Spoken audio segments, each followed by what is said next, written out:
Halo, selamat malam. Anies Baswedan, Prabowo Subianto, Ganjar Pranowo terlibat saling sindir. Pasca debat perdana, Prabowo menyebut ndasmu etik di acara internal Gerindra. Diduga kalimat ini menyindir Anies Baswedan yang mempertanyakan soal etika saat debat perdana terkait dengan batas usia Capres-Cawapres. Di sisi lain, kubu Ganjar Mahfud dan Prabowo Gibran juga saling sindir, berebut siapa yang paling Jokowi. Kubu Ganjar mengevaluasi narasi dampak pemilih Jokowi yang bermigrasi, saling sindir Anies Prabowo Ganjar. Bersama saya Rifana Pratiwi akan membahasnya selama 1,5 jam ke depan dalam Political Show.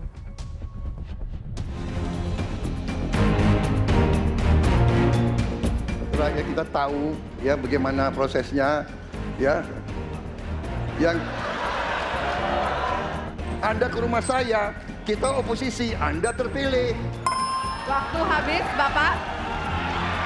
Harap tenang, Bapak Prabowo. Bahwa tidak berada dalam kekuasaan membuat tidak bisa berbisnis, tidak bisa berusaha. Hiruk pikuk debat perdana antar calon presiden 12 Desember lalu menyisipkan pertanyaan terkait posisi politik Capres nomor urut 3 Ganjar Pranowo di Pilpres 2024. Pertanyaan itu diungkapkan Ketua Umum Partai Solidaritas Indonesia yang juga merupakan putra Presiden Joko Widodo, Kaesang Pangarep, yang merasa bingung dengan posisi politik Ganjar. Kaesang membandingkannya dengan posisi politik Capres nomor urut 2 yang didukung partainya. Sudah jelas akan melanjutkan program Jokowi. Sementara Capres nomor urut 1 Anies Baswedan pada debat perdana posisinya jelas mengusung perubahan. Ganjar Pranowo merespon balik sindiran Kaesang. Menurut Ganjar, untuk memahami gagasan visi dan misi yang ia bawakan pada debat perdana, seorang politisi memang memerlukan banyak waktu untuk belajar. Ya, memang untuk memahami ini perlu belajar dan perlu waktu, sehingga bisa cerdas melihat persoalan dan tidak bingung. Karena politisi tidak boleh bingung ya. Politisi harus bisa merespon itu dengan baik. Kita cepat dan unggul. Sebelumnya pada 18 November silam, Ganjar menilai kinerja penegakan hukum, HAM hingga korupsi pemerintahan Jokowi dengan angka 5 dari skala 1 sampai 10. Alasan Ganjar pada saat itu, skor bidang hukum Jokowi turun karena putusan Mahkamah Konstitusi yang menjadi karpet merah Gibran Rakabuming Raka melenggang jadi cawapres Prabowo. Namun, Ganjar justru mengunjungi ibu kota Nusantara pada 6 Desember lalu dan menegaskan akan melanjutkan program unggulan Jokowi tersebut.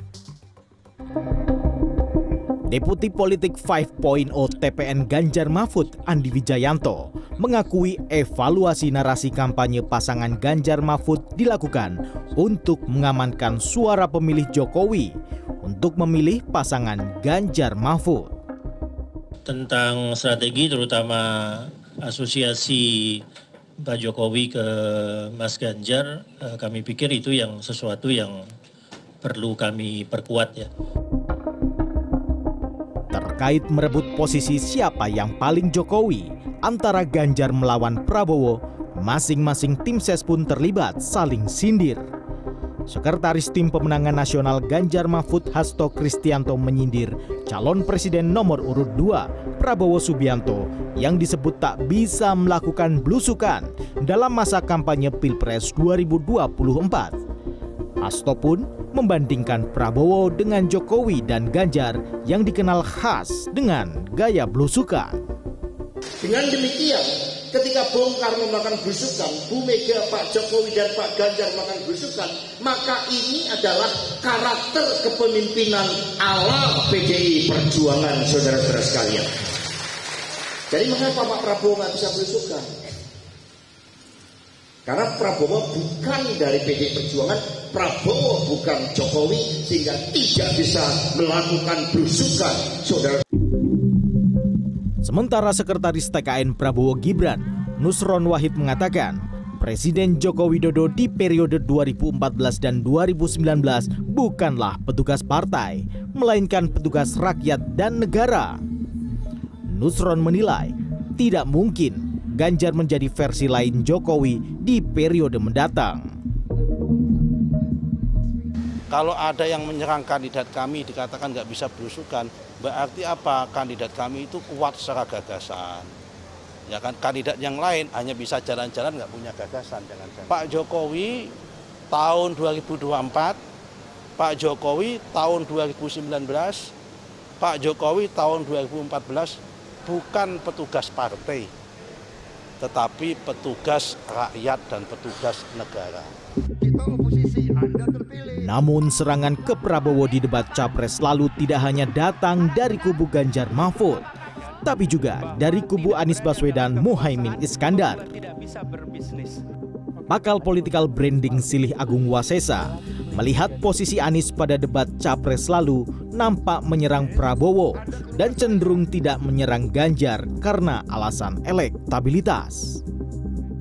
Masing-masing tim debat harus berhitung banget kira-kira elektabilitasnya seperti apa tuh. Oke. Makanya kalau kita ngelihat semalam itu Anies relatif melindungi Ganjar. Oh ya? Agar nggak turun banget. Tapi terlihat dari interaksi artinya. Terlihat dari interaksi dengan saya ngeliat dengan bahasa yang sangat soft banget gitu ketika ada waktu 30 detik diminta untuk menyerang Ganjar, memberikan tanggapan, Anies lebih memilih untuk menyampaikan visi misinya gitu.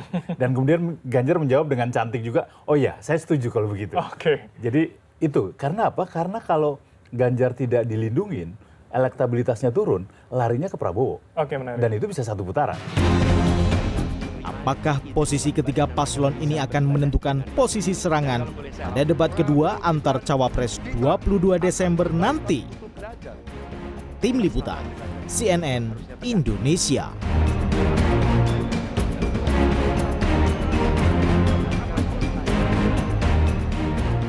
Terima kasih Anda masih menyaksikan Political Show. Kini saatnya kita masuk ke segmen Electionpedia. Beberapa lembaga survei memotret tingkat kepuasan publik terhadap Presiden Jokowi atau approval rating Jokowi yang angkanya masih di atas 75%. Apakah approval rating ini mempengaruhi dukungan terhadap Capres dan Cawapres di Pilpres 2024? Tim Litbang CNN Indonesia telah merangkum beberapa datanya. Saya akan tunjukkan kepada Anda. Ini versinya lembaga Poltreking Indonesia ya. Kinerja Presiden Jokowi dari tanggal 29 November sampai 5 Desember 2023, ini surveinya Poltreking. Yang puas terhadap kinerjanya Jokowi adalah 77,6%, kemudian yang tidak puas ada 17,6%, yang tidak tahu atau tidak jawab ada di 4,8%. Jadi cukup tinggi ya, 77,6% kepuasan publik terhadap kinerja pemerintahannya Presiden Jokowi. Kita lihat slide selanjutnya. Oke, bagaimana pilihan presiden menurut kepuasan terhadap Jokowi? Masih surveinya Poltreking 29 November sampai 5 Desember 2023. Yang puas ada 77,6% publik ya terhadap pemerintahannya Pak Jokowi. Sehingga dari yang puas itu ternyata 17,5% memilih Anies Baswedan dan Muhaimin Iskandar. Kemudian 47,4% memilih Prabowo Gibran. Sementara 30,7% memilih Ganjar Mahfud. Yang tidak tahu atau tidak jawab ada di 4,4%. Oke? Jadi mayoritas masyarakat yang puas terhadap kinerjanya Presiden Jokowi otomatis memilih Prabowo Gibran. Ya, angkanya 47,4%. Kita lihat slide selanjutnya. Oke, bagaimana yang tidak puas? Jadi kalau tadi ada 77,6% yang puas terhadap kinerjanya Pak Jokowi, mayoritas memilih Prabowo Gibran. Ternyata yang tidak puas atau 17,6%, ada 44,6% yang memilih Anies Muhaimin. Kemudian 36,2% yang memilih Prabowo Gibran dan 13,6% yang memilih Ganjar Mahfud. Yang tidak tahu atau tidak jawab ada di 5,6%. Jadi mayoritas masyarakat yang tidak puas terhadap kinerjanya Presiden Jokowi ini memilih Anies dan juga Muhaimin. Tapi tinggi juga ya yang memilih Prabowo Gibran. Jadi di sini paslon nomor 2 ini diuntungkan. Yang puas terhadap Jokowi mayoritas memilih Prabowo Gibran. Yang tidak puas terhadap Jokowi banyak juga yang memilih Prabowo Gibran. Oke? Kita lihat. Elektabilitas Capres dan juga Cawapres ini masih surveinya Poltreking. 29 November sampai 5 Desember 2023, posisi 1 Anies Muhaimin ada di 23,1%, posisi 2 atau nomor urut 2 Prabowo Gibran di 45,2%, Sementara Ganjar Mahfud di 27,3%, yang tidak tahu atau tidak jawab ada 4,4%. Dari survei ini, Pilpres masih berlangsung 2 putaran, jadi belum 1 putaran karena belum ada yang menembus 50% ya. Next ada survei dari Litbang Kompas, 29 November sampai 4 Desember 2023, elektabilitas Capres dan juga Cawapres. Anies Mohaimin di 16,7, Prabowo Gibran di 39,3, Ganjar Mahfud di 15,3. Yang tidak tahu atau tidak jawab tinggi sekali 28,7%. Sekali lagi survei dari Litbang Kompas kembali menegaskan bahwa Pilpres akan berlangsung 2 putaran karena belum ada yang mencapai lebih dari 50%. Itu tadi gambaran dari elektabilitas Capres dan juga Cawapres versi beberapa lembaga survei yang baru, kemudian approval rating presiden yang masih tinggi. Ternyata ini menguntungkan bagi paslon nomor urut 2, dan apakah itu yang membuat paslon nomor urut 3 atau Ganjar Mahfud merubah narasi narasi yang tadinya agak sedikit menyerang Presiden Jokowi sekarang berubah narasinya jadi mendukung Presiden Jokowi. Nanti kita akan tanya dengan para narasumber saya dan bagaimana saling sindir soal etik antara paslon nomor urut 1 dengan paslon nomor urut 2 atau antara Anies dengan Prabowo. Nanti kita akan juga tanya dengan narasumber saya, tapi kita harus jeda terlebih dahulu. Jangan kemana-mana, tetap bersama kami di Political Show.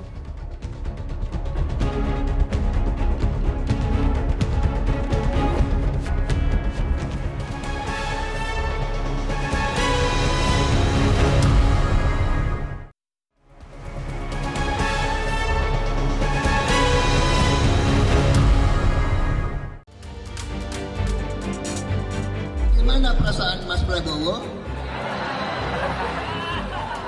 soal etik? Enggak semua etik.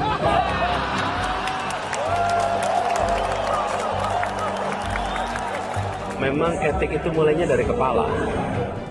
Kalau kepala tidak mengikuti etika, apalagi yang di bawahnya. Jadi memang benar mulainya dari kepala, dan dengan begitu yang di bawah akan ikut. Enggak lah, saya kira masyarakat bisa menilai. Makanya saya berikan pesan kepada warga untuk kita pakai kalimat-kalimat itu. Dan tentu saja dibuka saja. Kalimat bagus, tidak black campaign, tapi negatif campaign boleh.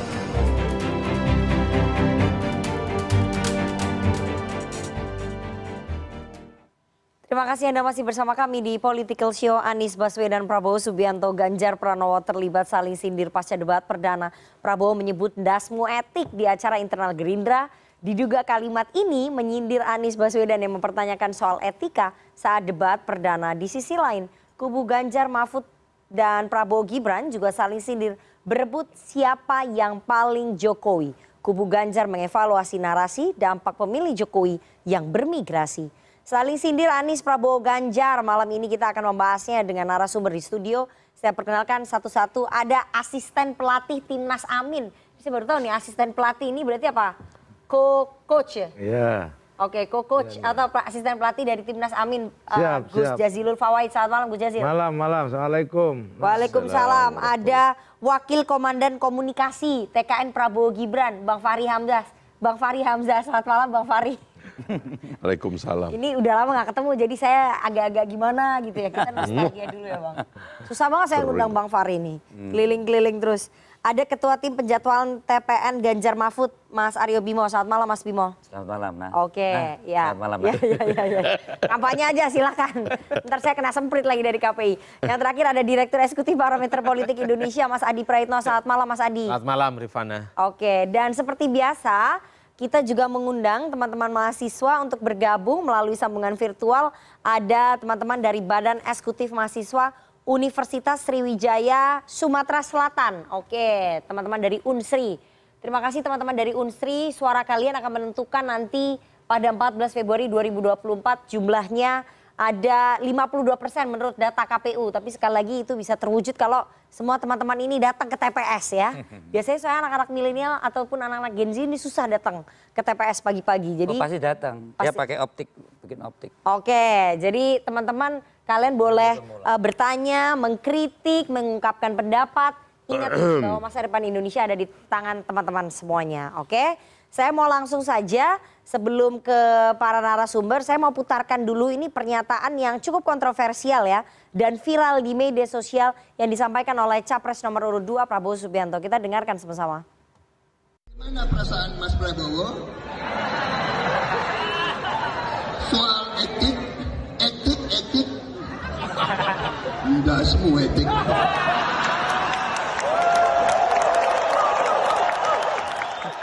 Oke, itu tadi pernyataan dari Pak Prabowo Subianto ya dalam Rakornas internal Partai Gerindra menyampaikan bahwa ada pernyataan soal etik dalam bahasa Jawa. Saya nggak perlu ulangi karena tadi udah disampaikan oleh Pak Prabowo. Saya mau ke Bang Fahri.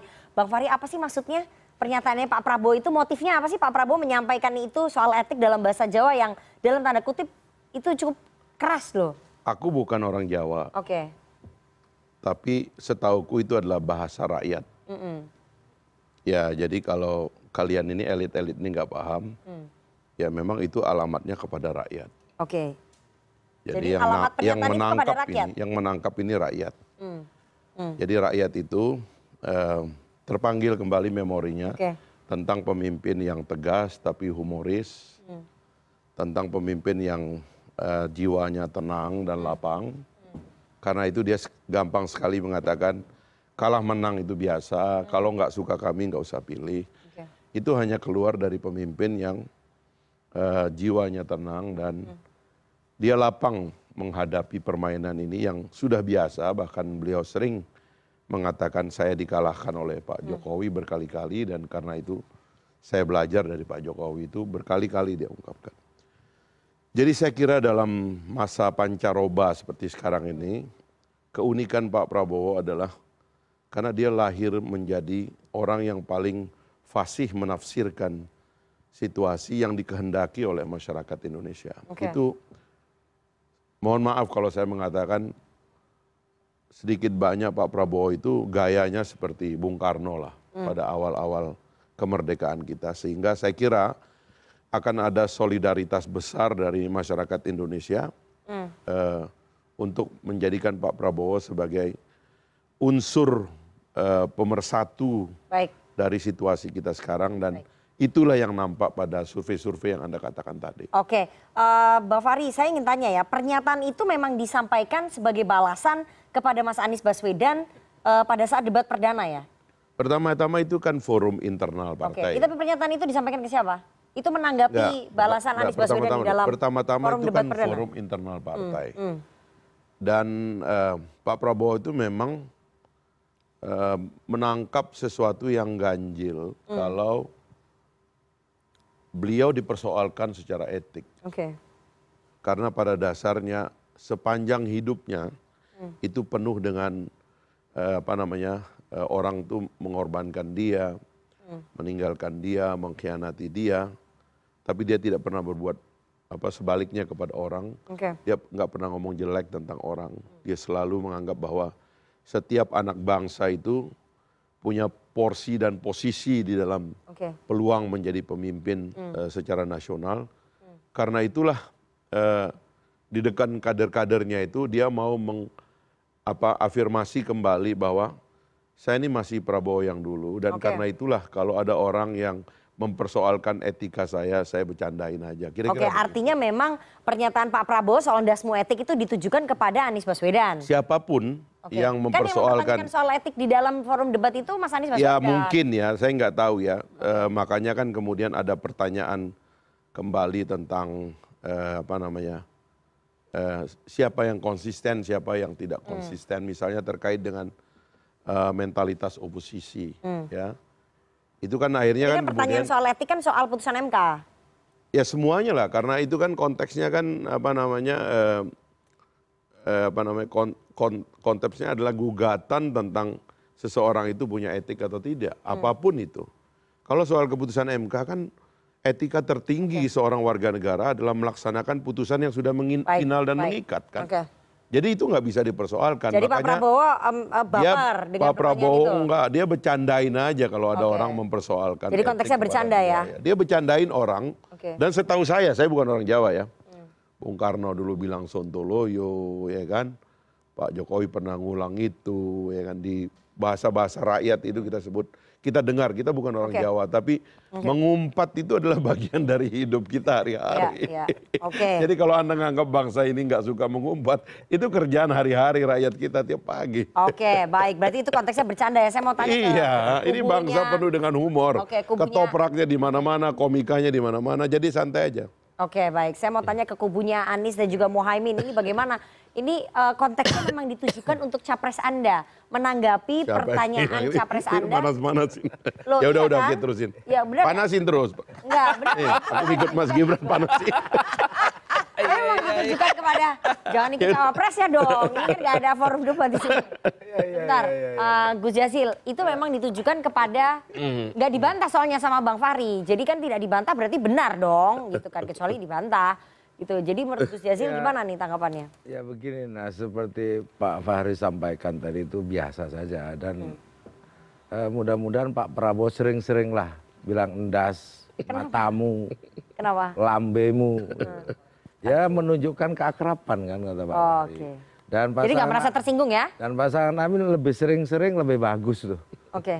Kalau itu disampaikan oleh Pak Prabowo. Dan gini nak, keakraban kadang ada batasnya ya seorang pemimpin kadang untuk menyampaikan kata-kata itu. Ya Pak, seperti disampaikan Pak Fahri kan Pak Prabowo itu mirip Bung Karno gitu ya. Ya pemimpin tinggi gitu. Ya bolehlah sekali-kali marah-marah gitu. Tapi kan konteks marah-marahnya kan di internal tadi kan. Kalau itu dikatakan marah. Tapi kalau dikatakan bercanda, teruslah bercanda dengan cara itu supaya lebih kelihatan Jawanya kan. Sehingga itu mungkin menjadi magnet buat Pak Prabowo. Jadi pasangan Amin senang sekali kalau Pak Prabowo menggunakan candaan-candaan yang seperti itu. Kenapa? Ya karena akan semakin menunjukkan bahwa Pak Prabowo memang konsisten. Konsisten? Konsisten. Apa konsisten apa? Seperti Pak, konsisten tegas dan konsisten akan kalah. Kok bisa konsisten? Apa kaitannya ini? Ya karena kan publik akan menilai soal etika itu hal-hal yang penting ya. Termasuk juga mengungkapkan kata-kata, menggunakan pilihan kata, diksi kan gitu. Nah bagi pasangan Amin ketika Pak Prabowo menggunakan diksi seperti itu, ya sah-sah saja, apa sih salahnya? Jadi nggak merasa tersinggung? Enggak lah. Nggak merasa tersinggung ya? Enggak. Malah kita dorong supaya sering-sering, supaya menggunakan kata endasmu, supaya lebih dekat lagi matamu, lebih dekat lagi lambemu gitu kan. Nah, yang jelas gini, bagi pasangan Amin kan seperti disampaikan oleh banyak pihak, kita ingin adu gagasan, rekam jejak gitu kan. Termasuk juga calon-calon pemimpin itu bisa dianggap sebagai teladan. Jadi ya memang viral kan akhirnya kata endas itu. Padahal endas itu artinya kepala. Iya. Kasar nggak sih buat orang Jawa itu? Kalau endas itu kan, kalau hubungannya dengan etik, apalagi ke Mahkamah Konstitusi, endasnya ya ketua Mahkamah Konstitusi. Kalau di eksekutif, endasnya itu ya presiden. Kalau di daerah, endasnya itu bupati. Itu tafsirannya Gus Jazil itu. Enggak, Pak Anies juga sampaikan itu kan. Makanya soal etik itu penting orang yang punya endas untuk punya etik yang saya baik. putarkan kan ini, karena Anda katakan tadi kubunya Mas Anies nggak merasa tersinggung. Tapi ini kita dengarin ya, balasannya ataupun sindiran baliknya ini cukup keras ini, kita putarkan. Pernyataannya Mas Anies. Memang etik itu mulainya dari kepala. Kalau kepala tidak mengikuti etika, apalagi yang di bawahnya. Jadi memang benar mulainya dari kepala, dan dengan begitu yang di bawah akan ikut. Oke, Gus Jazil, ini kalau misalnya nggak merasa tersinggung, kenapa jawabannya kayak begini ya, sindiran baliknya? Karena kan seperti sama yang Pak Fahri itu kan umum, endas itu setiap orang punya kepala kan. Cuman kalau dalam struktur etik, public etik kenegaraan kan tiap lembaga punya kepalanya masing-masing. Gitu. Itu beda dengan kepala lembaga dengan kepala personal. Apakah yang dimaksud oleh Pak Prabowo itu kalau candaan di warung-warung itu kan artinya endas ya kepala. Untuk menunjukkan bahwa memang akrab kan. Misalnya lama saya nggak ketemu Pak Fahri tuh ngobrol, biasa kalau di Jawa Timur itu. Untuk menunjukkan keakraban. Tapi artinya saking akrab antara Pak Prabowo dengan Mas Anies dong. Ya sering-seringlah saja untuk menyampaikan itu. Bahwa itu disampaikan di forum internal kan oleh Pak Prabowo. Nah kemudian ditanyakan oleh pakar etika lah kira-kira begitu. Apakah etis menyebutkan das gitu kan. ya tergantung perspektif kan.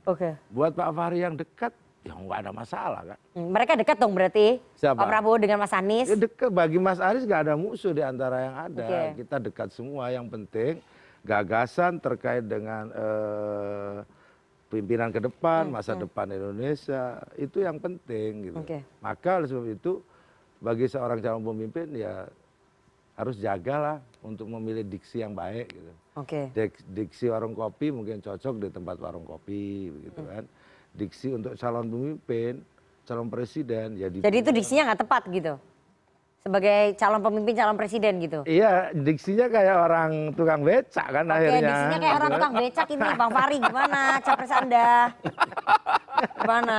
Harus lebih berhati-hati lagi memilih diksi. Emang kenapa kalau tukang becak? Emang ya itu kan yang bilang Gus Yassin, paslon 1, bukan saya. Tukang becak itu mulia. Pahalanya tinggi ngantar orang. Gajinya belum baik, itulah yang mau diperbaiki oleh Pak Prabowo. Jadi karena itu forum internal, penuh dengan keakraban, suasananya plong, maka bahasa-bahasa yang mencerminkan ya kekhasan lah orang Indonesia secara umum.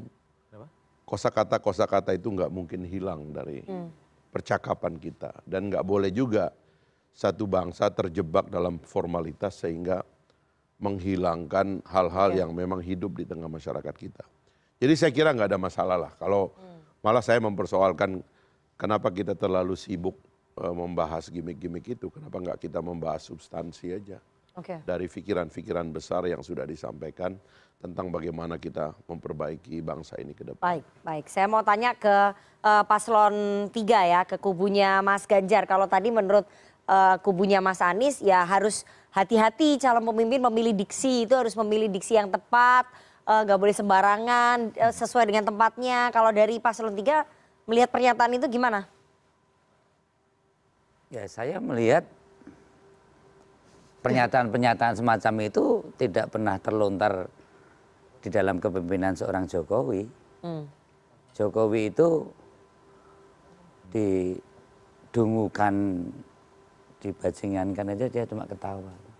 Terus? Jadi ada satu kerendahan hati, ada cara menerima bagaimana publik itu mengumpat, mengkritik, dan Jokowi rendah hati. Jadi kalau sekarang orang ngomong bahwa penerus Jokowi adalah Pak Prabowo, tentu dengan karakter yang semacam itu sangat tidak Jokowi.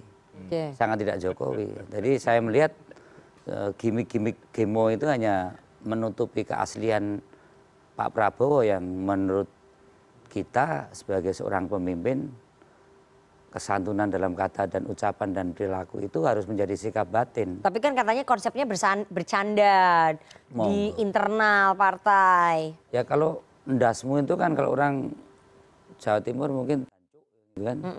Saya aduh ini kita harus sensor ini. Saya sepakat juga sama Bang Fahri. Candaan itu begini loh, nah. Ndasmu nah. Ini kan. Ndasmu Pak Gajuli gitu. Tapi kalau ndasmu gitu nggak bisa itu. Kan? Jadi intonasi ya kan ada komunikasi verbal dan non verbal. Kata itu kata menolak. Dan menurut kata apa menolak? Menolak dari narasi kenapa menanyakan soal etik dan tidak etik. Padahal yang disampaikan itu adalah bentuk cara pandang perdebatan sebagai bentuk yang kritis, argumentatif, ya kan, dan juga memberi solusi. Ya kalau itu misalnya umpatan atau caci makian, monggo. Di dalam berdebat itu kan narasi-narasinya kan saling mengkritisi. Sehingga apa yang diutarakan oleh para paslon itu selain bicara menang kalah dalam debat, tapi juga berakibat pada pendidikan publik yang menumbuhkan partisipasi publik untuk mendukung atau tidak. Saya melihat tidak ada jawaban-jawaban yang waktu itu menjawab masalah etis tidaknya hal-hal yang menyangkut masalah keputusan MK itu di dalam narasi yang argumentatif. Dan justru dijawab dengan gaya gemoy. Tapi setelah tertutup, ternyata munculnya adalah ndasmu. Ndasmu dilanjutkan gundulmu, palamu, otakmu kan gitu kan. Nah itu saya kira monggo kalau itu di dalam internal partai kita sangat paham yang kita masalahkan itu sampai ke narasi publik dan yang mengupload justru kader Gerindra sendiri. Kan itu sebagai satu kebanggaan pemimpinnya semacam itu. Menurut saya itu tidak tepat dan cara pandangnya bukan Jokowi banget lah. Ini sekarang PDI Perjuangan bilang bukan Jokowi banget nih gitu kan. Mas Adi udah ketawa-ketawa nih, ntar saya mau bahas nih. Ya saya mau putarkan dulu ya. Ini jadi soal pernyataannya Pak Prabowo ini semuanya menanggapi, termasuk Sekjen PDI Perjuangan. Ini agak keras nih, saya putarkan pernyataannya Mas Hasto. Kemerdekaan ini Pak Prabowo menampilkan jati dirinya yang selama ini mencoba ditutup-tutupin dengan marah, dengan emosional, bahkan kemudian mengatakan aspek etika yang seharusnya itu melandasi kekuasaan oleh Pak Prabowo dikatakan etika ndasmu. Bagi orang Jawa Tengah, etika ndasmu itu menyentuh sesuatu hal yang sangat dalam bahwa ini bukan karakter pemimpin. Ini pemimpin yang marah-marah. Ini pemimpin yang ketika debat Gojek itu menunjukkan ada persoalan serius terkait dengan aspek psikologis. Ini Oke, Bang Fahri, kalau menurut Sekjen PDI Perjuangan, iya dong, kan menjawab ini. Dengan menyampaikan pernyataan itu ada persoalan psikologis gitu. Emang sampai sejauh itu ya? Pak Prabowo ini kalau kita bandingkan dengan yang lain itu sulit karena memori negara kita, bangsa kita tentang Prabowo ini terlalu kuat. Karena dari semua aktor politik yang ada itu, Pak Prabowo itu diantara yang paling banyak mengisi memori daripada publik kita, terutama masyarakat politik. Itulah yang menyebabkan kenapa popularitas Pak Prabowo jauh melampaui seluruh politisi yang ada sekarang ini. Nah karena itu dia tidak berangkat dari nol. Saya kira publik sudah tahu siapa Pak Prabowo. Dan karena itu sudah nggak bisa belok gitu. Dia sudah tahu siapa Pak Prabowo, fitnah-fitnah kepada dia. Semua tuduhan-tuduhan yang tidak berdasar kepada dia, dan dia sudah terima itu dengan sangat baik dan menjalani satu proses yang luar biasa. Anda bayangkan ya, dari semua keraguan orang itu Pak Prabowo bisa bikin partai, satu instrumen terpenting dalam masyarakat demokrasi, yang partai itu dimulai dari nol. Sekarang menurut survei partai itu kemungkinan akan menjadi pemenang pemilu. Beliau adalah seorang jenderal, pelatih daripada pasukan khusus yang menggetarkan lawan-lawannya di seluruh dunia. Karena pasukan khusus Indonesia, Kopassus kita salah satu yang terbaik di dunia. Dan semua orang yang pernah dilatih oleh Pak Prabowo mengatakan respeknya kepada Pak Prabowo. Jadi? Lalu kemudian dia jadi Menteri Pertahanan yang dimana tombol-tombol senjata itu banyak. Dan dia mengangkat wibawa pertahanan kita di seluruh dunia. Jadi sudahlah ya, kita ini udah terlalu banyak tahu tentang Prabowo. Jadi kalau kita ini menanggapi atau memperdebatkan gaya Pak Prabowo, intonasi bicaranya Pak Prabowo, sudah nggak mungkin itu karena kita sudah tahu betul siapa dia gitu. Jadi kita ini nggak perlu mendramatisir hal-hal yang sebenarnya itu orang sudah tahu begitu. Selanjutnya saya kira ini tentang klaim tentang Pak Jokowi. Problem kita karena hubungan antara Pak Prabowo dan Pak Jokowi sebagai sesama anggota kabinet, beliau adalah bosnya Pak Prabowo sebagai pimpinan kabinet, itu serius dan sungguh-sungguh, bukan hubungan yang main-main. Itu betul-betul memang satu rekonsiliasi yang sangat penting, salah satu peristiwa paling penting dalam sejarah Indonesia 4 tahun terakhir.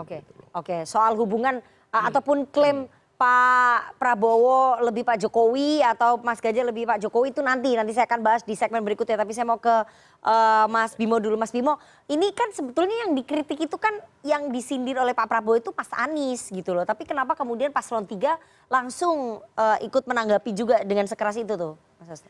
Gini nah, ini kan debat capres ya, bukan soal siapa yang dikritik, siapa yang menjawab. Mungkin jawabannya Pak Ganjar ke Pak Anies ke Pak Ganjar ke Pak Prabowo.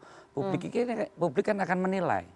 Ini kan schooling politik. Bagaimana pencerdasan kepada pemilih yang nanti akan memutuskan berpartisipasi di dalam proses elektoral di 14 Februari. Sosok seorang pemimpin dulu ya, ini memenuhi prasyarat nggak? Kompetensi personalnya, ya, bagaimana kejujurannya, kedisiplinannya, kesantunannya, kemampuan diplomasinya, kemampuan bagaimana bisa memberikan respon yang substantif tanpa melukai dalam konteks kita berdebat misalnya. Nah, disayangkan bahwa seseorang pemimpin dengan mengeluarkan kata-kata yang kasar dan tanda petik yang sebenarnya itu adalah forum internal partai. Tapi saya katakan persoalannya itu sampai ke publik.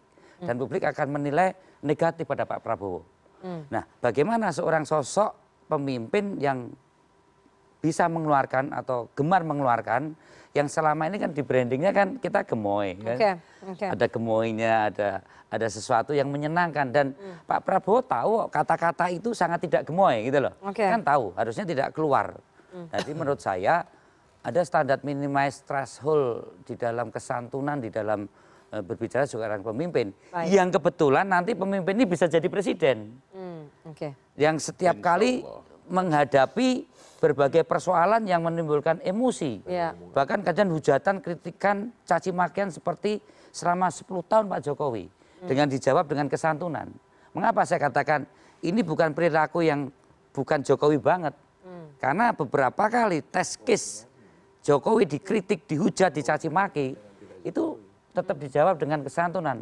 Kalau jadi sekarang bahwa Anda mau mengatakan bahwa karakternya Pak Jokowi itu berbeda sekali dengan karakternya Pak Prabowo, Anda mau bilang begitu? Tidak hanya berbeda, ini sangat bertentangan. Dari dulu memang karakternya berbeda kan. Bertentangan. Cuma sekarang pemilihnya Pak Jokowi berdasarkan survei ke Pak Prabowo sebagian besarnya. Ini timnas Amin malah belain ini. Gimana kan begitu. PKB ini masih hatinya faktanya. Insya Allah gitu. Nah, ya nanti kan menang di survei, tapi nanti kalau kalah jangan terus kemudian mencaci maki. Iya. Gimana Mas? Nah, ya kan menang di elektoral, menang di artinya survei. begini Nana, kalau Amin posisi dari awal kan tegas bahwa kami mengusung visi perubahan gitu ya. Tidak memperebutkan soal ini menarik nih, gitu menarik kan. nih. Sementara Mas Kaisang aja bingung. Ya itu nanti saya putarkan di segmen 3. Contohnya gitu maksud saya. Soal Nah sekarang narasinya Pak Bimo mengajak, mengkontraskan antara Endas dengan Pak Jokowi itu nggak ada hubungan. Karena orang punya style masing-masing dalam bercanda kan, kata Pak Fahri kan begitu. Jadi bahwa candaan itu misalkan dianggap keras, kasar, apakah itu juga berpengaruh pada elektoral kan juga belum tentu kan. Kan belum tentu. Ya coba diulangi lagi karena kan akan kelihatan gitu loh. Kalau cuma sekali siapa tahu itu menambah elektoral. Saya nggak ngomong bicara elektoral, sangat tidak Jokowi gitu loh. Ya, saya mau ke Mas Adi dulu deh. Mas Adi, Anda melihatnya saling sindir, menggunakan pernyataan-pernyataan itu tadi, bagaimana Anda melihat ini Mas? Kalau saya membaca secara umum ini ada satu pergeseran yang cukup signifikan dulu sebelum adanya debat kandidat. Sebelum ada pendaftaran ke KPU, yang paling banyak dikritik itu adalah Jokowi. PDIP mengkritik Jokowi, elit-elit yang mendukung Ganjar juga mengkritik Pak Jokowi, termasuk kubunya Amin. Dinilai betapa begitu banyak kebijakan-kebijakan Pak Jokowi itu yang sebenarnya itu... Itu nanti kita bahas nih di segmen 3. Nah, maksud saya adalah kenapa Prabowo yang dibicarakan? Orang tak lagi bicara tentang Jokowi. Pertama itu kontraduktif ya. Karena apapun judulnya, di tengah approval rating yang tadi ditampilkan oleh Nana 70 sekian itu, adalah sesuatu hal yang negatif sebenarnya. Karena ada pola di mana kampanye politik yang sifatnya menyerang itu tidak mendapatkan simpati dari pemilih. Apalagi yang diserang itu adalah sosok Jokowi yang memang tingkat resultante penerimaan publiknya luar biasa. Inilah yang sepertinya membuat kenapa kubu Amin dan Pak Ganjar menspesifikasi bahwa yang mereka serang itu adalah Prabowo, bukan lagi Pak Jokowi. Makanya yang dikritik adalah Ndasmu yang ini adalah event di mana pertama kalinya Pak Prabowo itu dianggap blunder secara politik. Kalau mau jujur... Jadi menurut Anda pernyataan ini blunder secara politik? Ya blunder, kenapa nggak blunder? Karena memang ini yang kemudian diamplifikasikan oleh kubu Amin dan kubunya Pak Ganjar. Seberapa besar dampaknya sebetulnya? Ya itu harus diukur melalui survei. Tapi bagi saya di kalangan menengah, di kelompok-kelompok netizen, bahkan di media-media mainstream ya, di pemilih-pemilih rasional, ini menjadi konsumsi dan pembicaraan yang cukup luar biasa pada hari ini. Jadi wajar kalau kemudian saya kira ke depan ini yang akan dikritik itu adalah adalah Gibran, adalah Prabowo, bukan lagi Pak Jokowinya. Itu yang pertama. Nah, yang kedua, ini yang menurut saya menarik adalah siapa yang sebenarnya menyebarkan video ini. Kalau itu misalnya bocor, mestinya yang menyebarkan ditegur ataupun kemudian diberikan sanksi yang cukup keras. Karena ini konsumsi internal yang kemudian membuat dalam tanda kutip bulian kepada Pak Prabowo cukup luar biasa kan, bertubi-tubi sampai hari ini. Atau jangan-jangan memang ini video sengaja dikeluarkan sebagai bentuk bagaimana debat kandidat yang dilakukan oleh KPU beberapa waktu yang lalu ini nggak tuntas. Ada pendukungnya Pak Prabowo yang sebenarnya ingin nyindir Anies lah. Anies, kalau Anda bicara tentang etika, Anda justru yang paling tidak beretika. Gitu kan. Kan ini yang sepertinya sebagai amunisi, sebagai serangan balik kepada Anies yang dinilai terlampau agresif menyerang Pak Prabowo terkait putusan MK tentang etika dan seterusnya dan seterusnya. Ini yang saya kira memang perlu dimunculkan kepada publik. Maka ketika kita melihat video yang potongan-potongan pendek itu, ya sebenarnya Pak Prabowo itu ya bercanda memang. Tapi nadanya kan itu semacam ledekan gitu ya. Semacam apa ya, saya bercanda tapi ngeledek gitu. Karena diulang-ulang. Etik ya gitu. Gesturnya itu yang kemudian menganggap seakan-akan etika itu nggak penting banget. Ini post factum apa sih kau ngomong etika lagi.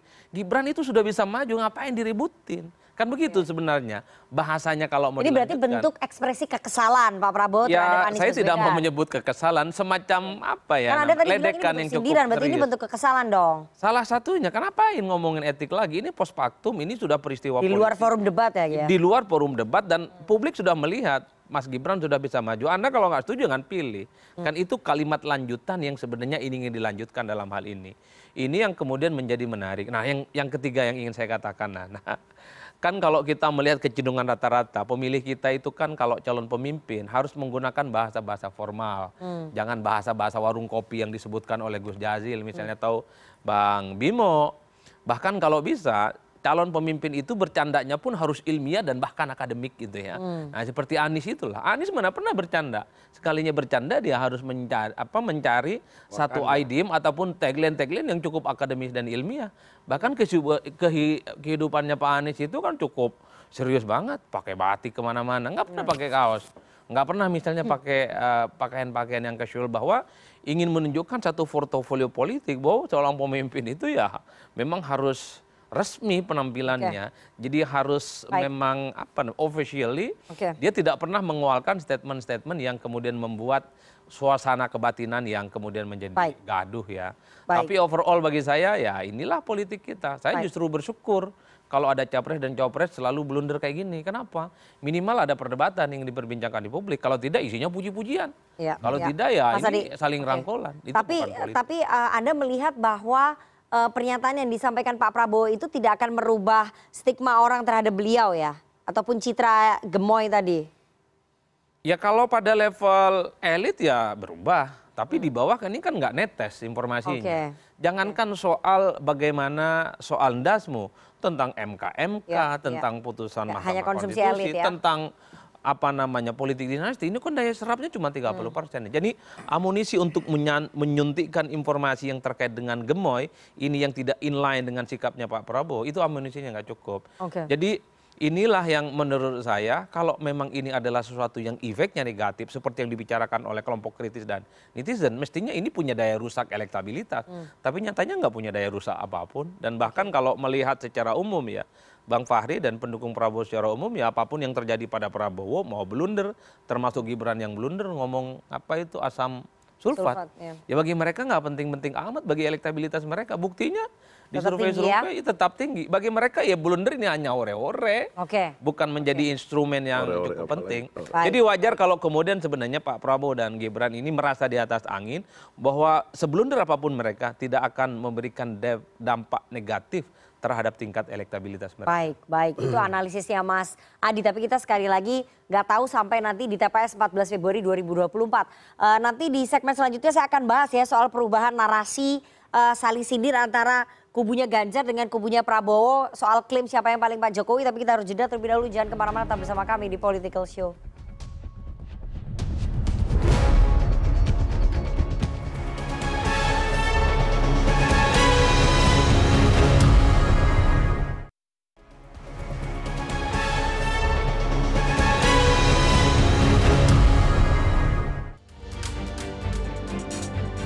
Gimana perasaan Mas Prabowo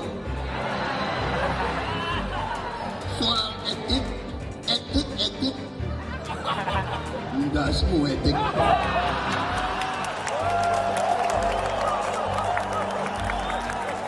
memang etik itu mulainya dari kepala. Kalau kepala tidak mengikuti etika, apalagi yang di bawahnya. Jadi memang benar mulainya dari kepala, dan dengan begitu yang di bawah akan ikut. Enggak lah, saya kira masyarakat bisa menilai. Makanya saya berikan pesan kepada warga untuk kita pakai kalimat-kalimat itu. Dan tentu saja dibuka saja. Kalimat bagus, tidak black campaign, tapi negatif campaign boleh.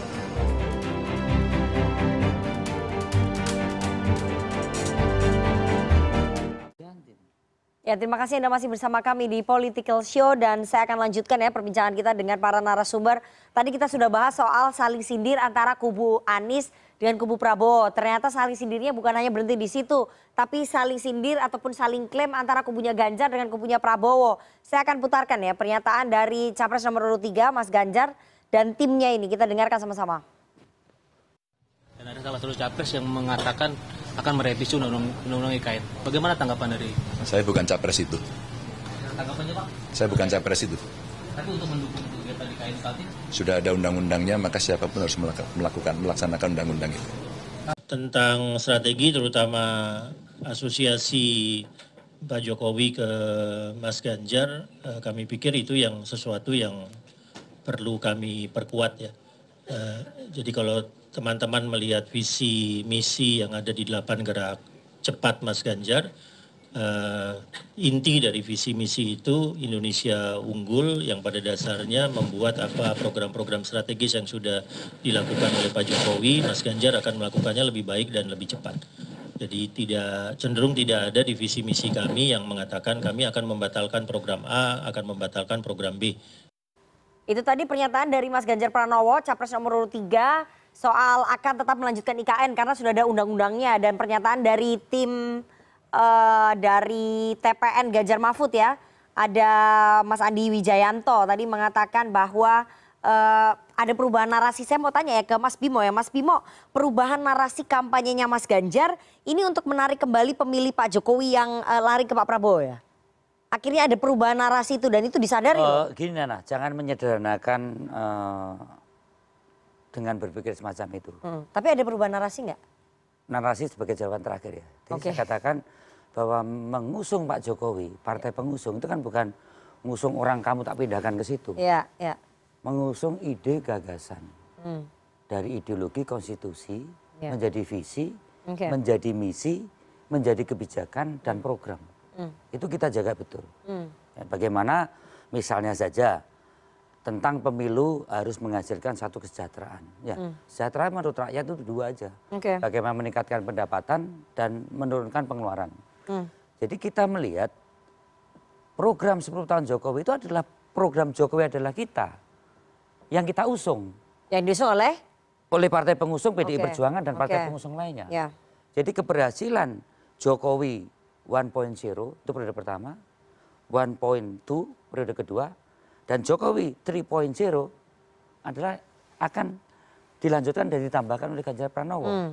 Jadi kita tidak mengubah suatu narasi, tapi kita memang bagian dari milik pemikiran Jokowi itu. Sampai saat ini kita lihat apa yang sudah dikerjakan, selesai, apa yang baru dikerjakan belum selesai, dan apa yang belum dikerjakan sama sekali, namun bagian dari kebijakan dan program. Kami semua dari Komisi 1 sampai Komisi 11 membuat progress report mana-mana saja nawacita Jokowi yang sampai kebijakan, program dan kegiatan yang ada. Inilah PR buat presiden berikutnya yang kita usung. Dalam hal ini adalah Ganjar Pranowo dan Pak Mahfud. Jadi bagaimana kita melanjutkan, menambahkan, memperkuat, mempercepat, itu adalah sesuatu yang sustain. Baik. Mas Bimo. Apa yang dimasalahkan? Oke, Mas Bimo. Tapi kan sebelum-sebelumnya ini kan ada kritikan terhadap kinerja pemerintahnya Pak Jokowi. Bahkan itu disampaikan loh oleh Mas Ganjar bahwa skor penegakan hukum di eranya Pak Jokowi itu skornya 5. Terus kemudian ada kritikan juga dari beberapa elit PDI Perjuangan. Terus kemudian sekarang ada perubahan narasi. Jadi saya mau tanya, ada perubahan narasi? Tidak, kami kan melanjutkan dengan penambahan yang tentunya itu harus kita perkuat dan percepat. Tapi itu tadi disampaikan oleh Mas Andi Wijayanto, memang ada perubahan narasi. Bahwa ada hal-hal yang kemarin terkait dengan pencalonan Mas Wali Gibran dengan Pak Prabowo, memang ada goncangan terus terang, tidak hanya di di dalam internal PDI, di istana saja terjadi goncangan. Baik itu staf sus, karena awalnya kan antara Pak Jokowi yang pertama kali mengusulkan Ganjar Pranowo adalah orang yang paling tepat untuk meneruskan program-program Jokowi untuk ketiga kalinya, periode ketiga. Ini kan bukan narasi awal muawal juga dari, mohon maaf, dari PDI awalnya, bukan dari PDI. Ya.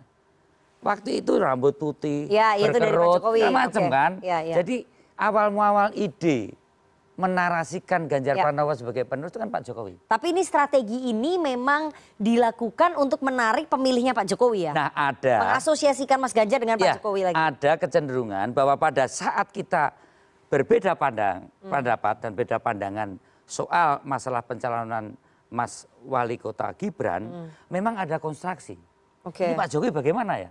Satu pihak dia juga mengusulkan Pak Ganjar, satu pihak bahkan Pak Jokowi pernah menyampaikan bahwa yang bisa meneruskan program Pak Jokowi adalah Ganjar Pranowo. Bahkan dia ngomong langsung, kalau kamu nanti dilantik Pak Ganjar, langsung lanjutkan. Ya, terus? Jadi ada suatu hal yang membingungkan. Apalagi narasi MK, Mahkamah Konstitusi. Yang waktu itu publik atau wacana publik, kalangan rohaniwan, budayawan, intelektual, kita ambigu. Yang ngusung Ganjar, tapi ya naruh Mas Gibran kan itu kan. Kita bersikap kita beda hanya dalam kaitan capres-mencapres. Sekarang sudah mengasosiasikan diri kembali. Bukan ke Pak Jokowi. Jati diri kita itu adalah program Jokowi, ada program dari PDI Perjuangan dan partai pengusung. Kalau kita sekarang mengembalikan misalnya bagaimana meningkatkan pendapatan rakyat, menurunkan pengeluaran, waktu itu jelas. Bagaimana pengadministrasian keadilan sosial, bagaimana pengadministrasian perikemanusiaan, kartu Indonesia Sehat, kartu Indonesia Pintar, kartu Keluarga Harapan, kartu Prakerja, hutan sosial. Ini adalah narasi-narasi teknokratik ideologi kita yang akan kita usung, kemudian kita tambahkan sekarang satu keluarga miskin, satu sarjana. Ini adalah kelanjutan dari programnya Pak Jokowi. Jadi kamu tidak bisa mengatakan bahwa perubahan narasi, enggak. Memang narasi kita yaitu. Bahkan kita adalah Jokowi 3.0. Lah kalau itu dilanjutkan Pak Prabowo, tapi kan publik dari melihat mana? figur, publik kan melihat figur ada Mas Gibran di sana bersama dengan Pak Prabowo. Ya, jadi yang meneruskan programnya keraguan dari Pak Jokowi terhadap Pak Prabowo. Itu. Untuk menaruh Mas Gibran. Ini bukti benar mampu enggak ya? Apalagi ada dasmu segala macam, ragu juga. Gitu kan? Jadi tidak ada sesuatu perubahan narasi. Ini adalah satu kelanjutan bahwa ada beberapa kritik-kritik yang kemarin dilontarkan pada saat pencalonan Mas Gibran. Ya itu narasi ideologi, narasi konstitusi, narasi komitmen partai. Bukan berarti itu 10 tahun ini di bumi hanguskan atau diklaim oleh mungkin Pak Prabowo, tapi Pak Prabowo bisa juga sebagai pelanjut Jokowi, tapi KW2 atau KW3 lah. Jadi Pak Prabowo KW2 atau KW3-nya Pak Jokowi kalau menurut PDI Perjuangan ada, meskipun tidak diakui ya oleh Mas Bimo ada perubahan narasi, tapi publik bisa merasakan ada perubahan narasi dari kubunya Mas Ganjar. Tadi juga diakui oleh Mas Adi Wijayanto. Ini dari kubunya Pak Prabowo tidak khawatir ya? Bahwa nanti pemilihnya Pak Jokowi mungkin akan kembali lagi nanti ke Mas Ganjar dengan adanya narasi yang berbeda ini. Sampai kapanpun kita sulit membela pikiran-pikiran yang spekulatif tentang situasi ini karena pada dasarnya kita ini adalah korban dari sistem partai politik dan juga pemilu yang tidak didesain untuk memfasilitasi pertarungan yang konsisten antara partai politik dengan ideologinya, dengan programnya, dan kader-kadernya yang bertarung, yang asli berasal dari partai itu, tidak kita desain seperti itu. Dari satu fakta bahwa kemudian yang bertarung ini tiba-tiba sudah tinggal 3 orang, dari sekian banyak partai politik, tinggal 3 pasang gitu ya. Dan kemunculan mereka itu akhirnya juga penuh dengan anomali. Nah, anomali ini yang menurut saya mana yang lebih keras pesannya sampai kepada rakyat. Jadi menurut kubunya Pak Prabowo? Pesan yang paling keras sampai kepada rakyat itu adalah bahwa kebaikan leadership Pak Jokowi, kepemimpinan Pak Jokowi, tadi approval rate yang Anda sebut itu, rupanya memang secara konsisten akan dibawa dan diteruskan oleh calon presiden Prabowo Subianto dan Gibran Rakabuming Raka. Itu yang sampai di rakyat. Gitu message-nya udah sampai ke bawah ya. Dan anak muda seperti Kaisang kemarin yang bilang, saya ngerti Pak Anies Baswedan bilang perubahan, nyerang, kritik oposisi dan sebagainya.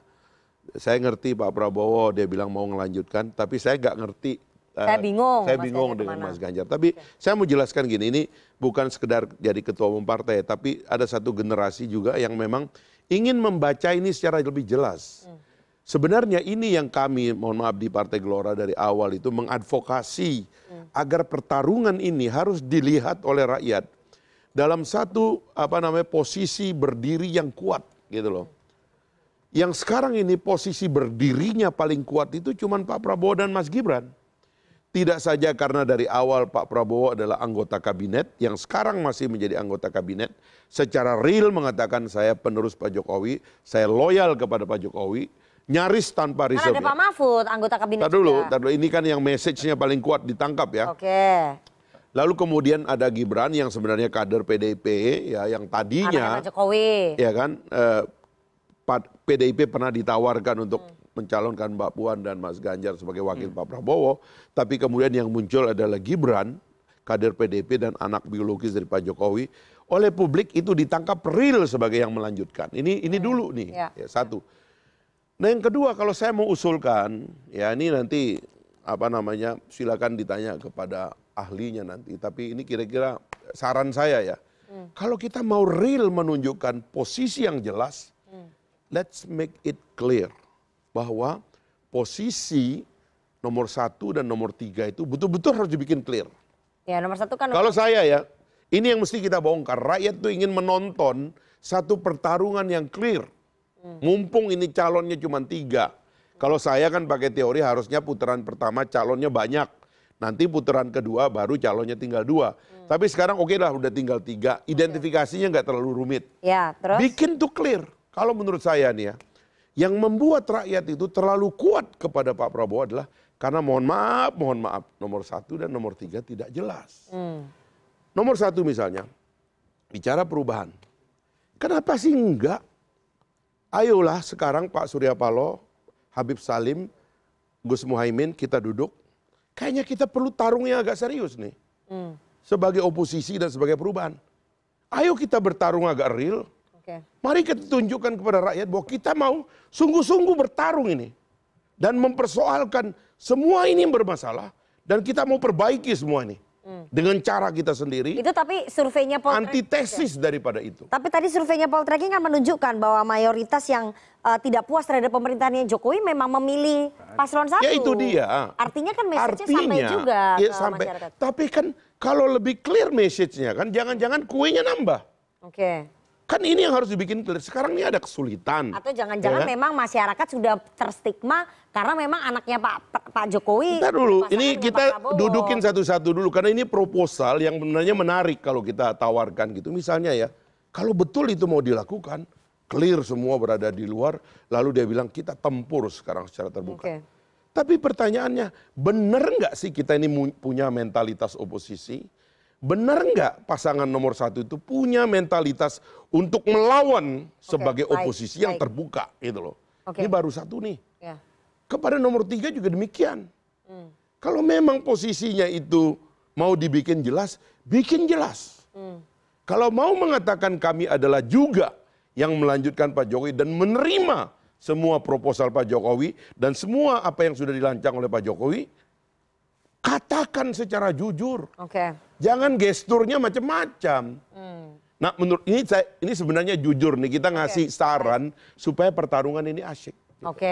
Supaya jangan kita ngomentari endasmu, gimmick-gimmick, tapi konten gitu loh dari satu pertarungan yang ingin ditonton oleh rakyat Indonesia. Baik, Gus Jazil. Jadi sebagai oposisi harusnya lebih clear menunjukkan sikap, tapi ini survei Poltreking ini kurang clear apa gimana nih? Ya menurut Pak Fahri kurang clear, menurut kami sebenarnya sudah clear bahwa dari awal pasangan Amin itu mengusung visi perubahan. Dan sebenarnya siapapun presidennya yang laksanakan kan konstitusi itu. Tidak ada yang berbeda adalah prioritas dan gaya kepemimpinan itu. Nah, dari awal pasangan Amin memang mengambil tema untuk perubahan itu, dan di mana poinnya? Poinnya adalah melakukan koreksi bahwa di setiap kebijakan yang akan dilakukan betul-betul dipikir impact keadilan dan kemerataan. Memang akhirnya kalau ngelihat dari hasil survei kan Pak Jokowi memang approval ratingnya tinggi. Ya itu jadi narasi perubahan akan laku nggak ketika approval ratingnya Pak Jokowi tinggi? Itu tantangan kami. Tapi so far berhasil nggak menurut? Ya kalau misalkan dibagi 3 kan di sini keberlanjutan dua-dua ini. Ya kan artinya tidak cukup 1 putaran. Gitu. Nah sampai hari ini pun kan juga belum jelas ya. Kalau Pak Bimo bilang Pak Jokowi ini sebenarnya antara ide gagasan, pribadi sama KTA dan KTP-nya kan nggak bisa dipisah-pisahkan. Iya. Iya kan? Tetapi bahwa di dalam kontestasi yang ada nggak bisa dibantah bahwa Mas Gibran meskipun beda kakaknya itu putranya Pak Jokowi. Nah, oleh sebab itu kami makin jelas mengambil posisi. Kami mengambil posisi ada ceruk sendiri ya? Ya, ada ceruk sendiri meskipun oleh lembaga survei tadi kan masih kecil. Nah itu tentu tantangan kami. Kalau Pak Fahri mendorong supaya kami jelas tadi kan, supaya kita makin kecil kan maksudnya. Nggak begitu juga publik di Indonesia gitu. Nah sama halnya juga, begitu misalkan pasangan nomor 3 ngambil posisi yang tegas, mau tegas di mana? Wong hari ini Pak Jokowi masih kadernya? Atau bukan? Kan masih hari ini masih jelas kadernya gitu kan.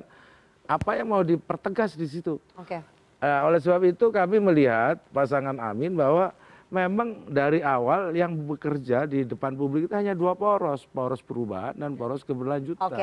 Nah poros perubahan itu diwakili oleh Amin dan poros keberlanjutan lebih banyak plus minus diwakili oleh Pak Prabowo hari ini. Karena berubah akhirnya kan. Dari yang awalnya rambut putih berubah ke anak ya. Apa gitu istilahnya gitu. Jadi kan berubah biasa, itu dinamikanya biasa saja gitu. Dan itu justru tantangan buat kami gitu. Tantangan, dan sampai hari ini kan memang masih katakanlah ya pelan kenaikan kami kan. Pelan tapi ada trennya. Nah, sementara kan Pak Bimo pelan, trennya turun, gitu kan? Jadi ya itu kan biasa begitu kan, namanya dinamika. Ya. Saya mau ke Mas Adi. Mas Adi, bagaimana kemudian Anda melihat perubahan narasi yang tidak diakui ya oleh Mas Bimo, tapi diakui nih oleh timnya yang lain. Jadi bagaimana Anda melihat ada perubahan narasi dari kubunya Mas Ganjar, kemudian konsistensi narasi perubahan dari kubunya Mas Anies dan keberlanjutan dari kubunya Pak Prabowo? Ya sebenarnya bukan perubahan narasi yang saya tangkap, tapi soal bagaimana model komunikasi publik yang disampaikan oleh kubu Ganjar ya. Dulu kan memang agresif, dia direct misalnya mengkritik soal MK-MK, soal etik, tentang indeks demokrasi yang dianggap turun. Saya kira kalau soal demokratisasi dan seterusnya masih dikritik itu oleh Ganjar dan para pendukungnya. Yang saya sebutkan agak sedikit berubah model komunikasinya adalah karena sudah tak lagi agresif menyerang Pak Jokowi. Dulu seakan-akan Jokowi itu sudah dianggap outsider. Ketika sudah kelihatan merestui Kaisang untuk bisa maju bersandingan dengan Prabowo Subianto. Maka Gibran maksud saya. Jadi tak mengherankan kalau kemudian kritiknya itu bertubi-tubi. Ini muncul dari semua elit PDIP serentak dari ujung sampai ke ujung. Tapi belakangan sepertinya itu mungkin dinilai kontraproduktif juga, karena apapun PDIP per hari ini dengan Pak Jokowi itu tidak bisa jalan. Meski kita tahu iman politiknya pasti beda kan begitu Pak. Tapi itulah yang sebenarnya itu yang saya sebut sebagai model perubahan komunikasi politik yang berubah. Bagaimana caranya? Yaitu dengan terus mengidentifikasi Jokowi adalah bagian dari Ganjar dan terus menjadi bagian dari PDIP. Karena model komunikasi yang cukup ofensif terus mengkritik Pak Jokowi itu sama halnya membuka aurat sendiri kepada publik sebenarnya. Ini yang saya kira kenapa belakangan tagline yang disampaikan oleh kubu Ganjar adalah tetap keberlanjutan, dan tentu saja ada yang disebut dengan perbaikan itu. Keberlanjutan tapi juga ada perbaikan-perbaikan yang itu juga layak untuk diperbaiki secara maksimal. Kalau ada sesuatu yang memang dilakukan oleh Pak Jokowi misalnya itu kurang maksimal. Salah satunya adalah soal demokrasi.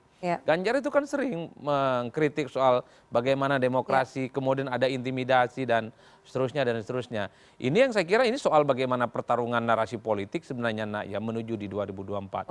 Tapi jadi ada perubahan narasi komunikasi ya. Iya, itu satu ya. Yang kedua memang kita agak sulit membayangkan politik kita itu antara air dan minyak yang sering kita ulang dalam perdebatan ya. Karena kalau mau jujur ketika Prabowo mengaku paling Jokowi itu juga nggak konsisten. Setelah 10 tahun berkompetisi head to head kemudian sekarang paling bisa untuk melanjutkan Jokowi itu nggak rasional bagi saya. Tidak ada pertentangan ideologis yang sebenarnya dari dua kubu, dua mazhab yang selama ini cukup berjarak. Begitupun dengan PDIP, kan tidak bisa membayangkan kalau pada akhirnya harus berhadapan-hadapan dengan Pak Jokowi. Itu sesuatu hal yang menurut kita sangat nggak rasional. Termasuk saya dari dulu selalu mengatakan, saya paling banyak dibully ketika mengatakan bahwa PKS itu haram hukumnya berkomunikasi, apalagi berkoalisi dengan kubunya Anies Baswedan. Ini ketemu Pak. Ini soal bagaimana celana cingkrang dan yang kunut itu bisa dalam satu mazhab. Ini gimana ideologi kita kemudian bisa dipertemukan gitu. Oleh karena itu memang idealnya apa yang kita bayangkan yang disampaikan Bang Fahri itu terjadi. Tapi dalam politik kita, dalam sistem presidensialisme multi partai ekstrim di Indonesia untuk membedakan mana minyak dan air itu susah. Hitam putih dalam politik kita itu susah. Oleh karena itu ya kalau mau jujur konfigurasi politik hari ini nomor 1, nomor 2 dan nomor 3 ini dalam banyak hal didasarkan pada like or dislike aja. Yang kedua didasarkan pada titik temu soal bagaimana bisa bersanding maju Pilpres 2024. Ini kan kita lihat positioning pada saat debat perdana ya. Tampak Mas Anies dan juga Mas Ganjar itu tidak saling menyerang, tapi lebih banyak menyerangnya, mengeroyoknya ke Pak Prabowo. Menurut Anda, saya ingin Anda prediksi ya, nanti di debat Cawapres komposisinya akan sama atau ada perubahan setelah tadi narasi komunikasi publiknya Paslon 3 berubah gitu? Saya membaca ya, di debat Cawapres ini akan terjadi jauh lebih sengit ya. Karena kan sudah ada portofolionya yang di debat pertama. Dulu orang membayangkan debat pertama ini jaim, kaku karena antar capres ini saling kenal dan saling hangat. Itu nggak bisa dibantah. Tapi ketika misalnya Ganjar nyerang, Anies juga nyerang, bahkan terkesan Prabowo ini kan dikeroyok ya. Dengan kritik-kritik yang cukup luar biasa, ini menegaskan bahwa di sisa perdebatan selanjutnya, ini nggak mungkin adem ayem. Yang dibayangkan oleh publik adalah apakah Pak Mahfud yang seorang profesor, sekarang Menko Polhukam bisa tidak misalnya dialog, terbuka dengan Gibran apapun itu tentang investasi, tentang ekonomi dan hal apa saja yang sudah dilakukan di Solo selama 3 tahun. Syukur kalau misalnya agak nyentil-nyentil, katanya Pak Mahfud ini adalah orang yang peluru tanpa kendali. Itu yang kita tunggu Pak. Berani dia tidak mengkritik Mas Gibran yang notabene-nya adalah anak Pak Presiden. Anak bosnya lah ya. Anak bosnya. Begitupun dengan Gus Muhaimin kita tahu. Gus Muhaimin ini statement-statementnya sadis agresif juga meski dengan bumbu-bumbu yang berkelakar dan bercanda. Tapi pilihan kata Gus Muhaimin, mengingat posisinya sebagai seorang aktivis, jangan disepelekan, bukan tidak mungkin Gus Muhaimin lah yang... Jadi dua-duanya akan tetap mengeroyok Mas Gibran? Itu yang sebenarnya dibayangkan, karena yang dalam tanda kutip, yang dalam posisi dikeroyok itu Prabowo dan Gibran. Karena dianggap sebagai wakilnya Pak Jokowi. Dan pada saat yang bersamaan memang elektabilitasnya paling tinggi. Siap nggak cawapresnya dikeroyok besok? Kemuliaan sebab-sebab perkawinan antara Pak Prabowo dan Pak Jokowi di 2019 itu terlalu tinggi. Dan itu terlalu mendalam pada kerinduan rakyat bahwa kepemimpinan itu harus berlanjut dan transisi ini harus dikelola dengan baik untuk menggapai sesuatu yang lebih besar, belajar dari gagalnya kita ngelola transisi kepemimpinan berkali-kali. Saya nanyanya cawapres Anda siap nggak dikeroyok? Dan itu menyebabkan kemudian kerinduan itu wujudnya adalah approval daripada masyarakat bahwa ini sudah benar. Jadi kalau teman-teman yang lain mengupayakan ingin mengambil kui daripada kesadaran publik ini, itu sulit saya kira. Publik ini akan makin menjadi moderat dan memilih ke tengah. Inilah yang mungkin menyebabkan bisa-bisa memang apa boleh buat satu putaran. Apa boleh buat itu menurut Anda, kita nggak tahu nanti menurut TPS, nanti menurut rakyat. Satu putaran dan 45. Insya Allah. 14 Februari 2024. Setelah ini kita akan tanya tanggapan dari teman-teman mahasiswa, tapi kita harus jeda terlebih dahulu. Jangan kemana-mana, tetap bersama kami di Political Show.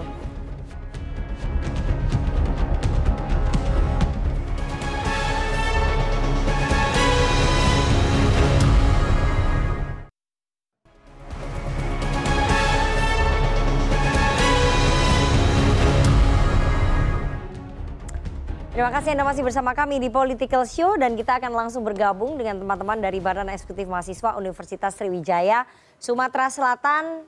Sudah ada Panca dan Nisa. Oke, silakan. Panca dulu. Oke, mungkin aku mau sedikit ini ya, melontarkan kecewaan aku pribadi gitu. Terkadang saya juga merasa sedih di mana kita salah diksi saja itu kayak seperti dipermasalahkan sekali gitu. Namun saya juga di sini mewajari bahwasanya demokrasi politik itu juga terkadang mempermasalahkan hal yang nggak penting gitu. Saya rasa mencapai Indonesia Emas 2045 itu dimulai dari demokrasi internal politik yang lucu itu bakal susah juga untuk kita mencapai di mana tadinya Indonesia Emas 2045 menjadi Indonesia Cemas 2045 gitu. Dan juga mungkin saya sedikit mohon izin Pak ya. Ini saya akan melontarkan kayak sangat disayangkan juga kayak tadi juru bicara dari Pak Ganjar ya kalau nggak salah. Tadi mengatakan bahwa saya karakter ini bukan Jokowi banget. Namun mungkin ya Pak ya, saya rasa semua orang itu punya karakter masing-masing Pak ya. Yang dari mana setiap pemimpin itu juga nggak bisa disamaratakan gitu karakternya.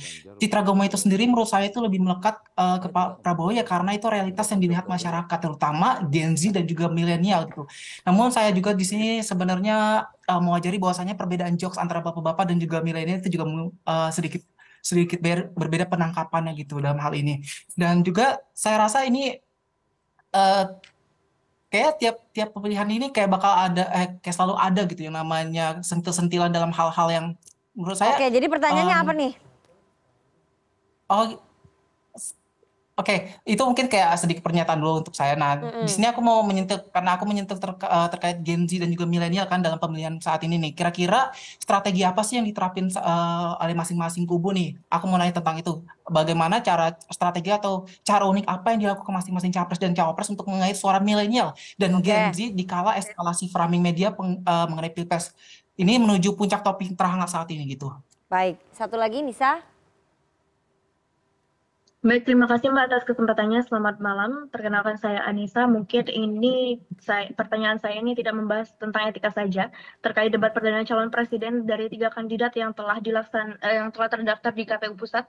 Terdapat beberapa aspek yang dibahas, salah satunya ekonomi. Saya mengambil garis besar dari Undang-Undang Cipta Kerja, di mana sebelumnya saya konfirmasikan terlebih dahulu, saya tegaskan lagi, bukankah undang-undang mengamanatkan kepada siapapun yang pemimpin negeri ini harus dapat mengantarkan rakyatnya ke kehidupan yang makmur dan kesejahteraan, serta dalam kemakmuran menurut undang-undang itulah barometer keberhasilan dari setiap pemimpin terkhusus di negeri ini.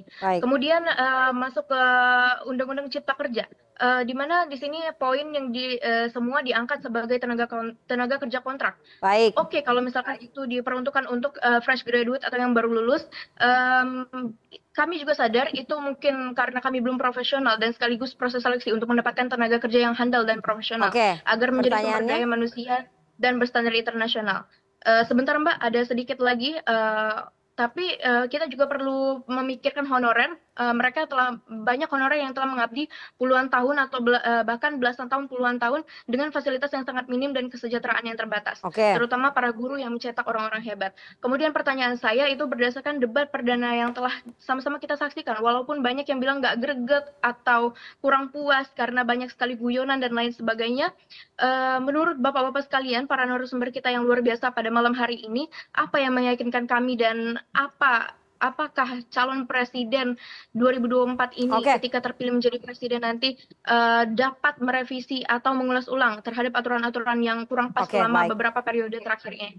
Terima kasih. Terima kasih. Ini sebetulnya materi di debat kedua ya, bukan di materi di debat pertama. Jadi jawabannya nanti sebetulnya tanggal 22 Desember di debat cawapres karena temanya ekonomi. Di debat perdana kemarin nggak ada ini tema ekonomi. Tapi saya mau tanya dulu deh ke masing-masing jubir karena soal Undang-Undang Ciptaker ini sangat milenial sekali. Jadi milenial mahasiswa itu mereka tuh sangat concern dengan Undang-Undang Ciptaker karena ini berkaitan dengan masa depan mereka di bidang kerja. Gus Jazil, sikap politiknya bagaimana nanti kalau Amin terpilih soal Ciptaker ini? Ya tentu bukan hanya Undang-Undang Cipta Kerja ya, semua undang-undang yang harus direvisi dan diperbaiki, disesuaikan dengan konteks zaman dan termasuk juga pada proses pembentukan undang-undang. Pasti pasangan Amin akan melakukan koreksi-koreksi. Apa koreksinya revisi? Ya, revisi, koreksi, dan tentu kita ngambil pola yang berbeda karena memang narasi perubahan itu titik poinnya adalah pada penguatan sumber daya manusia. Jadi yang tadi disampaikan oleh Panca maupun Nisa itu kata kuncinya kan, seberapa besar pemerintah lewat undang-undang maupun prioritas-prioritas yang itu dapat mempercepat tingkat kesejahteraan rakyat dengan memberikan ya pencerdasan di situ. Jadi pembangunan sumber daya manusia akan diletakkan menjadi sesuatu yang prioritas. Oke. Singkat saja Bang Fahri, jadi sikap politiknya dari Pak Prabowo Gibran kalau terpilih nanti akan bagaimana terhadap Undang-Undang Ciptaker? Kan Anda mengusung keberlanjutan, berarti nggak bakal ngapa-ngapain, ngelanjutin aja gitu. Salah satu atau problem ini keberkahan lah ya. Keberkahan kedua yang dimiliki oleh pasangan Prabowo Gibran adalah karena adanya wakil dari generasi baru Indonesia dalam kepemimpinan nasional. Dari dua orang yang paling kuat di Republik ini nanti adalah Mas Gibran. Ya jadi sama Undang-Undang Ciptaker gimana? Sehingga dia akan menangkap nafas dari generasi ini secara lebih kuat dan dia diimplan dalam kekuasaan eksekutif terutama gitu. Jadi memang generasi muda itu akan punya kesempatan seluas-luasnya untuk beraspirasi sedalam-dalamnya tentang apa yang mereka inginkan bagi masa depan mereka. Kuat sekali itu. Oke, meskipun ada Mas Gibran di situ, Mas Gibran akan merevisi Undang-Undang Ciptaker nggak? Pokoknya sudah ada Mas Gibrannya. Itu tinggal kita atur generasi ini menyampaikan seluruh mimpi dan aspirasi. Oh, tapi berarti belum tentu ngerevisi ya, karena kan keberlanjutan. Itu produknya Pak Jokowi. Pokoknya apapun mimpinya udah ada di sana. Oke, belum bisa dijawab ya. Kan? Bukan nggak bisa jawab. Kita taruh orang, bukan taruh kata-kata, taruh orang di situ. Oke. Kalau dari kubunya Mas Ganjar kan mengusung keberlanjutan juga. Programnya Pak Jokowi pasti akan melanjutkan Undang-Undang Ciptaker. Tambahkan. Itu padahal tadi harapan mahasiswa. Kamu jangan cerita dulu. Lanjutkan, tambahkan, percepat ya kan. Jadi ini kalangan gadget yang tidak seperti survei-survei yang ada. Mereka melek politik. Dia paham betul bagaimana keikutsertaan di dalam menentukan jalannya pemerintahan lewat pemilu besok harus mendapatkan pemimpin yang betul-betul komit terhadap rakyat. Kalau itu lanjutkan, tambahkan, kemudian untuk rakyat, tentu apa yang tidak bisa berubah, namanya undang-undang. Tapi juga kita harus lihat, kita bedah dulu kenapa itu sampai ada dulu. Jadi hal-hal narasi-narasi kalangan Gen Z dengan pendapat dan argumentasi yang semakin matang dan dewasa, saya kira akan memberikan masukan-masukan kepada DPR untuk mencermati dan melihat bagaimana sebenarnya undang-undang ini dibuatkan bukan untuk kepentingan pengusaha saja, tapi bagaimana pertumbuhan ekonomi, investasi, lapangan kerja, peningkatan ekspor, peningkatan pajak itu penting. Tapi saya suka bahwa ini mahasiswa kritis. Ini adalah generasi Z yang tidak bisa dijawab dengan gemoy saja mereka tertarik. Tapi harus dengan narasi-narasi yang benar-benar memberikan suatu pembelajaran dan bagaimana partisipasi publik akan ikut dan pemimpin juga akan melakukan corrective action terhadap berbagai masukan-masukan Gen Z. Jadi adik-adik tenang, kau tidak perlu menanggapi hanya jawaban dengan gemoy, tapi selalu kritis terhadap para pemimpin yang akan terpilih. Baik Mas Adi, Anda melihat nanti ke depannya bagaimana ini? Ya sebenarnya pertanyaan mahasiswa ini adalah pertanyaan kritis yang reflektif yang menurut saya ini beyond electability. Jadi ini tidak ada urusannya dengan setinggi dan serendah apa tingkat elektabilitas cawapres, tapi ini menyangkut bagaimana kualitas personal dan kualitas kepemimpinan ke depan. Karena memang kalau mau jujur yang cukup kritis dengan Undang-Undang Cipta Kerja selama ini adalah kalangan aktivis mahasiswa dan gerakan civil society yang dinilai memang lebih pada bisnis oriented dan tidak terlampau ramah misalnya terhadap aspek serapan terhadap kerja terutama dari kalangan muda dan kelompok Gen Z. Jadi ini yang mestinya harus menjadi komitmen dan menjadi portofolio politik yang siapapun nantinya jadi presiden bahwa Undang-Undang Cipta Kerja itu memang didrive untuk kepentingan bangsa dan negara, bukan hanya untuk kepentingan-kepentingan orang yang hanya memperlebar jarak antara yang miskin dan yang kaya. Kan ini pertanyaan-pertanyaan yang menurut saya menjadi kekhawatiran di kalangan anak muda. Nanti setelah lulus mau jadi apa? Itu repot, Pak. Yang mempertegas mau revisi cuma Paslon Amin. Yang nomor 2 ya yang penting udah ada orangnya dulu, revisi nanti belakangan. Tenang, Mas Gibran yang sudah Paslon 3 lanjutkan dan tambahkan. Itu saya nggak ngerti itu maksudnya apa ya. Tambahkan yang sesuatu yang lebih baik. Tambahkan sesuatu yang lebih baik berarti bisa revisi. Bisa juga. Oh bisa revisi, berarti kalau Paslon 1 dan 3 bisa revisi soal Undang-Undang Ciptaker. Nanti kita lihat bagaimana pertarungan di debat cawapres, terutama soal tema ekonomi ya, soal revisi Undang-Undang Ciptaker pasti akan muncul juga tuh nanti. Dan setelah ini kita akan dengarkan sentilan-sentilan dari teman-teman komisi.co, tapi kita harus jeda, jangan kemana-mana, tetap bersama kami.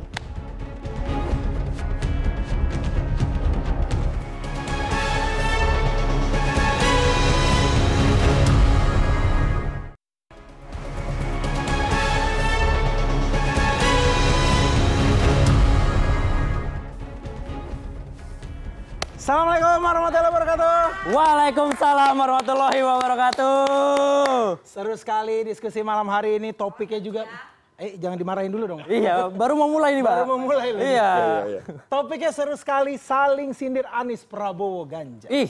Kalau kita lihat dari topiknya ini kita bisa simpulkan. Apa tuh? Ada seseorang di saling sindir Anies, Prabowo, Ganjar ini yang paling diuntungkan. Siapa tuh? Bang Adi Pray. Kenapa? Karena topik ini dia diundang di CNN lagi. Oh ya, juga. Tapi benar, benar. Karena kalau kita perhatiin sekarang Bang Adi Pray ini jobnya lagi banyak nih. Lagi padat-padatnya nih Bang Adi. Tampil di TV manapun. Bagi-bagi dong amplopnya, Bang. Dan jujur ya Bang, jujur Bang, kita berdua curiga nih Bang. Jangan-jangan dalang di balik panasnya Pilpres kali ini, orang di belakangnya adalah Bang Adi Pray. Dan kawan-kawannya. Semakin panas Pilpres kali ini, semakin banyak juga job beliau. Benar. Maunya 3 putaran. 5 putaran. Tapi kalau ngomongin saling sindir menyindir nggak mungkin dong kita nggak ngebahas dewa sindir menyindir Indonesia. Siapa itu? Bang Fahri Hamzah. Dewa sindir menyindir. Perhatiin di sosial medianya sekarang setiap kali posting netizen rame komen. Pada memuji, menghujat. Rame menghujat. Padahal dulu dia paling sering menghujat orang. Itu yang menarik. Sebenarnya kalau kita lihat ya, menghujat itu tuh nggak terlalu berpengaruh sebenarnya di Bang Fahri. Karena Bang Fahri pinter pakai kata-kata. Bukan. Karena Bang Fahri pinter memang. Bukan. Tapi sudah biasa. Dulu ketika dia menjadi ketua DPR menyerang Pak Jokowi, mengkritik Pak Jokowi, itu netizen menghujat. Sekarang ketika dia bersama Pak Jokowi, netizen tetap menghujat. Dari sini kita bisa ambil kesimpulan Bapak-bapak. Netizen bukan gak suka sama Pak Jokowi, tapi gak suka sama Pak Fahri.